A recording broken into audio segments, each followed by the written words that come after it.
Assalamualaikum warahmatullahi wabarakatuh. Halo Sobat Peradilan, selamat datang di podcast perdana hari ini. Perkenalkan, nama saya Muhammad Khairul Iqbal yang akan memandu dan menemani Sobat Peradilan semua pada podcast perdana kita hari ini. Sobat Peradilan, pada podcast perdana hari ini kita telah kedatangan tamu yang luar biasa dan sangat spesial, ialah Ibu Ketua Pengadilan Agama Batu Raja, Ibu Sri Roslinda SAGMH.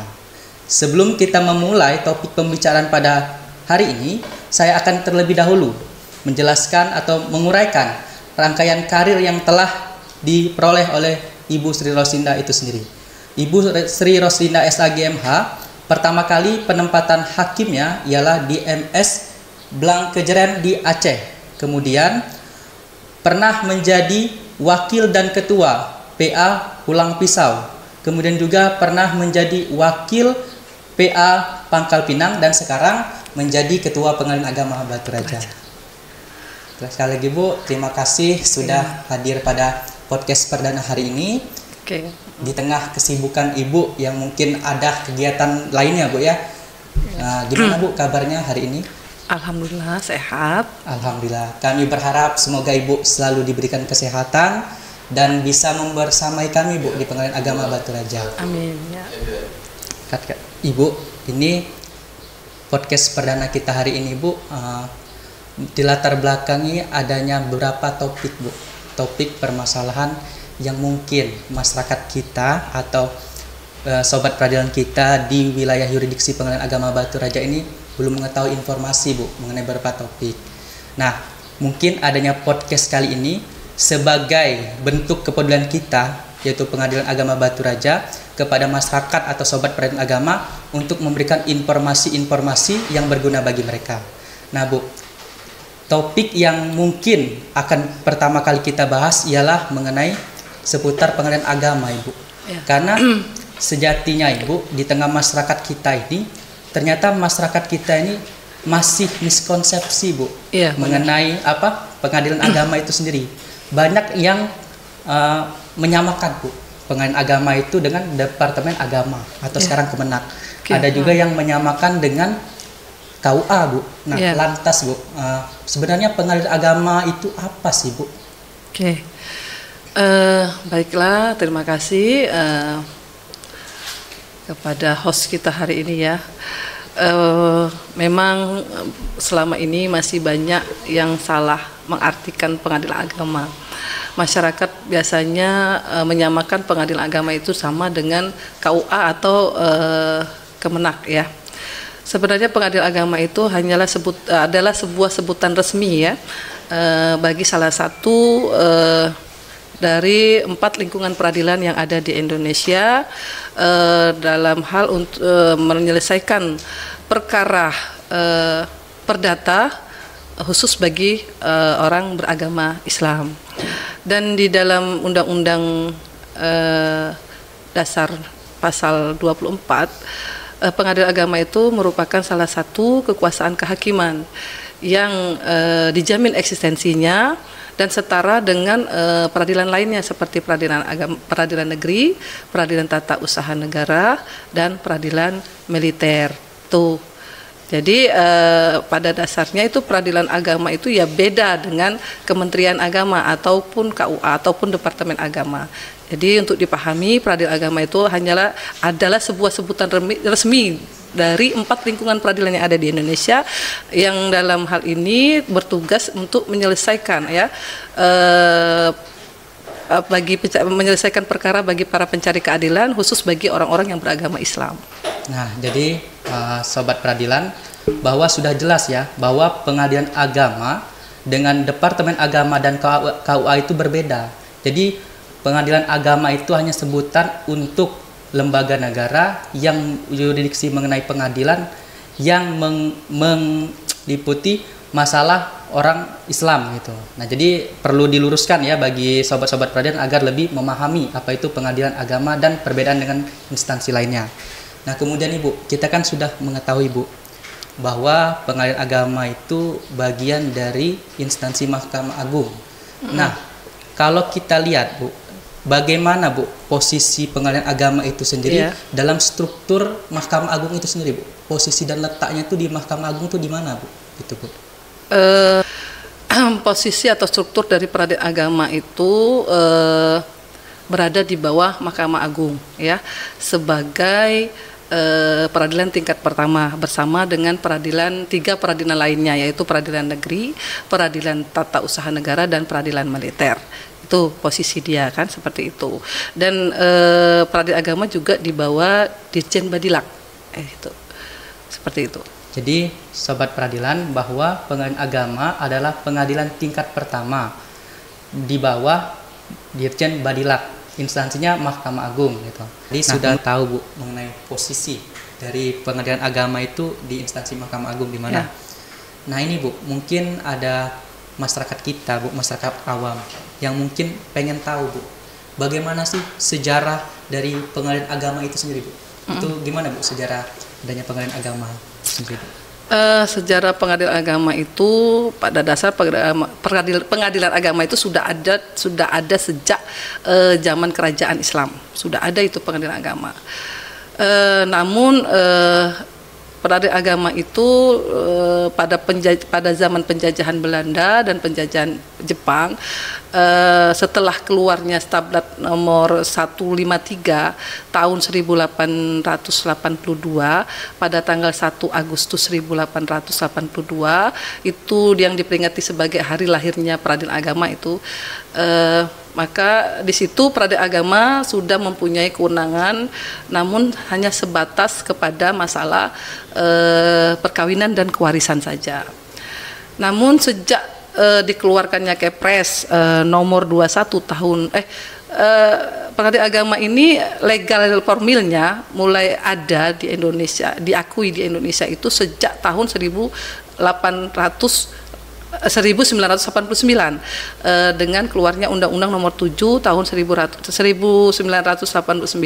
tentang peradilan agama. Namun waktu itu peradilan agama masih di bawah Departemen Agama, malah dulu dianggap masih setara dengan KUA lah peradilan agama.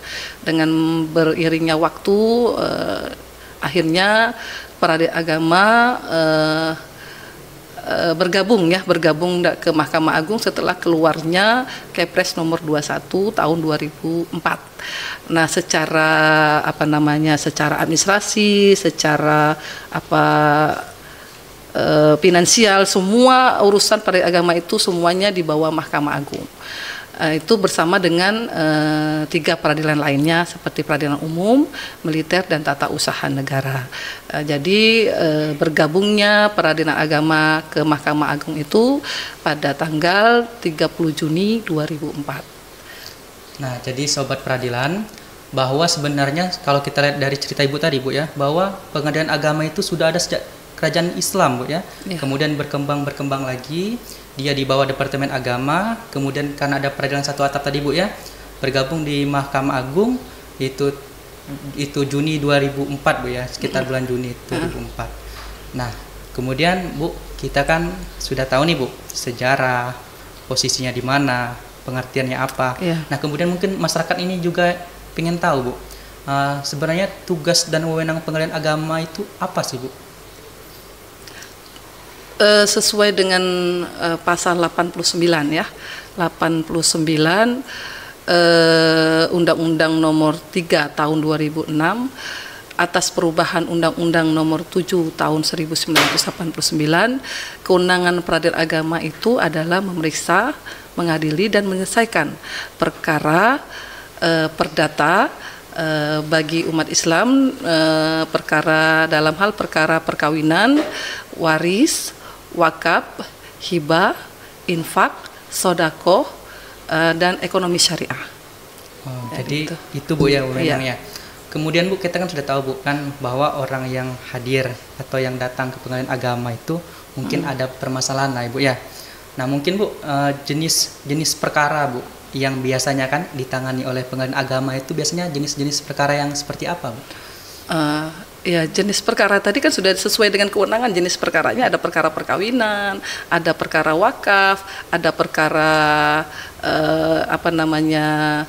infak, sodako seperti itu kan, dan ekonomi syariah. Namun untuk di Peradilan Agama Batu Raja, perkara-perkara yang masuk di dalam ini kebanyakan ada perkara perkawinan dalam hal perceraian. Jadi yang banyak itu di Pengadilan Agama Batu Raja ini perkara cerai gugat, perkara perceraian yang diajukan oleh pihak istri. Adapun perkara untuk permohonan itu sangat sedikit. Mungkin di tahun 2023 ini berkisar nggak sampai 50 perkara permohonan, 300 lebih untuk perkara perceraian gitu.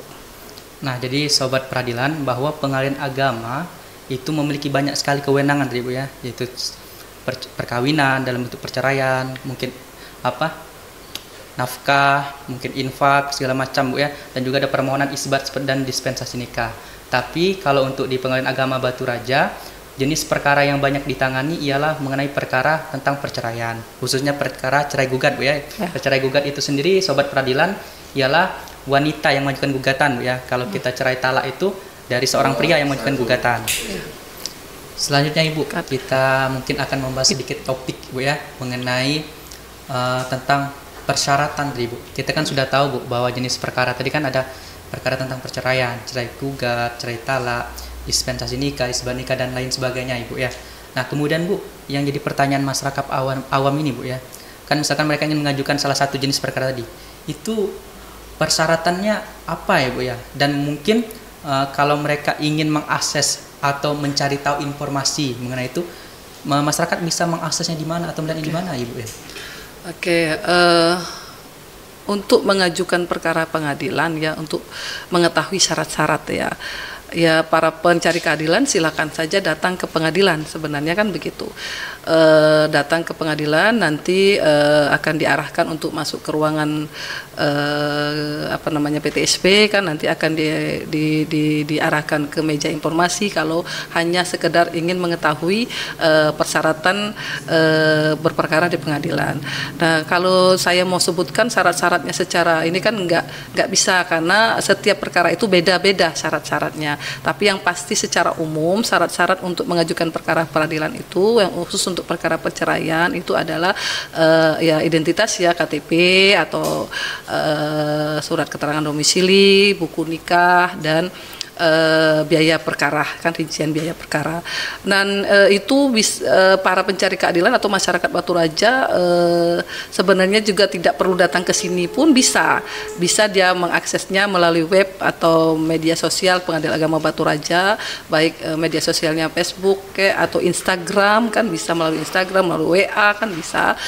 Nanti yang kita sudah pernah juga mengadakan sosialisasi dengan membagikan brosur kepada masyarakat untuk bagaimana cara mengajukan perkara ke pengadilan dan syarat-syaratnya apa saja sudah pernah kita lakukan dengan membagikan atau mensosialisasikan melalui brosur-brosur ya kepada masyarakat. Jadi untuk mencari informasi tentang persyaratan berperkara di Pengadilan Agama Batu Raja itu sebenarnya tidak sulit lagi. Silahkan datang ke Pengadilan Agama Batu Raja atau silahkan buka webnya, atau nanti bisa di WA melalui di web itu kan ada nomor WA, nomor telepon ke pengadilan, nanti bisa ditelepon, bisa dihubungi melalui WA, dan bisa melalui media sosial lainnya. Jadi sangat mudah lah untuk mengetahui persyaratan-persyaratan berperkara di Pengadilan Agama Batu Raja. Sobat peradilan, Ibu. Jadi ini pertanyaan mengenai biaya perkara. Kan kita tadi sudah bahas tentang persyaratan, terus jenis perkara yang ada apa. Nah, kemudian ini Bu, mengenai biaya, Bu, kan masyarakat terkadang ingin bertanya, Bu ya. Itu mengenai biaya itu gimana, Bu? Cara kita mengetahuinya atau menaksir biaya yang kita keluarkan untuk mendaftar perkara, misalkan kayak cerai gugat, cerai talak, dispen atau isbat nikah itu, Bu? Untuk menaksir biaya perkara itu ya, kalau para pihak dia kalau menghitung sendiri mungkin agak kesulitan ya, tapi sebenarnya di Pengadilan Agama Batu Raja sendiri untuk rincian atau cara menaksir biaya perkara itu sudah ada di papan informasi, sudah ditempel, terus ada di brosur, ada juga sudah di web juga udah ada itu cara menaksir biaya perkara. Dan yang pasti biaya perkara itu yang di Pengadilan Agama itu terdiri dari biaya pendaftaran, biaya proses, biaya panggilan, biaya redaksi dan materai. Nah, itu rincian untuk biaya. Nah, cuman untuk besarannya itu nggak bisa dipermanenkan karena menentukan biaya perkara itu sesuai dengan radius dari para pihak itu sendiri. Jadi para pihak itu berada di radius mana, nah itu nanti yang menentukan berapa besaran biaya perkara. Karena untuk biaya panggilan itu kan setiap desa itu beda-beda, radiusnya beda-beda. Di radius Batu Raja ini paling rendah itu biaya panggilan itu adalah 100.000 kalau tidak salah ya. Nah itu yang tertinggi kalau nggak salah radius terjauh itu ada 300-an ya, 300.000 rupiah. Jadi untuk menentukan taksiran itu memang para pihak sebaiknya datang sendiri ke Pengadilan Agama Batu Raja atau membuka webnya. Tapi untuk memastikan untuk lebih nyaman dan lebih akurat itu cara penghitungan, lebih baik para pihak datang sendiri ke pengadilan, tidak usah melalui calo atau meminta bantuan dengan orang lain atau oknum-oknum tertentu untuk menghitung biaya perkara itu. Datang aja ke pengadilan dan minta bantu di meja informasi akan disampaikan berapa besaran biaya perkara itu. Jadi mohon untuk masyarakat masyarakat Batu Raja ya, jangan takut untuk datang ke Pengadilan Agama untuk mencari informasi tentang perkara. Tidak ada yang menakutkan di Pengadilan Agama karena petugas dari pelayanan Pengadilan Agama sudah dilatih untuk memberikan pelayanan yang prima dengan memberikan pelayanan sebaik mungkin dengan rasa nyaman. Tidak ada lagi liar lagi. Jangan anggap pegawai Pengadilan Agama Batu Raja sudah di briefing setiap minggu untuk jangan sampai menerima suap ataupun menerima gratifikasi dari manapun juga dalam memberikan pelayanan kepada masyarakat Batu Raja untuk biaya perkara seperti itu. Jadi datang aja langsung ke Pengadilan Agama Batu Raja atau kunjungi webnya atau media sosial dari Pengadilan Agama Batu Raja itu sendiri. Selanjutnya Ibu, tadi Ibu sudah menjelaskan Bu ya, bahwa untuk biaya perkara disarankan para pencari keadilan datang sendiri Bu ya, dan jangan sekali-sekali menggunakan calo atau gratifikasi, karena itu Pengadilan Agama Batu Raja tidak pernah meminta pungutan atau apapun di luar dari yang sudah ditentukan. Ya, di luar sudah yang ditentukan oleh Pengadilan Agama Batu Raja sendiri. Nah Ibu, ini Bu, misalkan masyarakat ini Bu ya, misalkan mungkin adalah masyarakat kita ini Bu yang mungkin secara ekonomi kurang mampu ya. Ada nggak Bu program apa dari pemerintah pusat atau mungkin dari program dari pengadilan itu yang bisa memfasilitasi Bu untuk masyarakat-masyarakat yang kurang mampu ini agar tetap bisa mengajukan perkara itu Bu, Pengadilan Agama itu? Untuk bagi masyarakat tidak mampu, Mahkamah Agung sudah memberikan berperkara secara prodeo.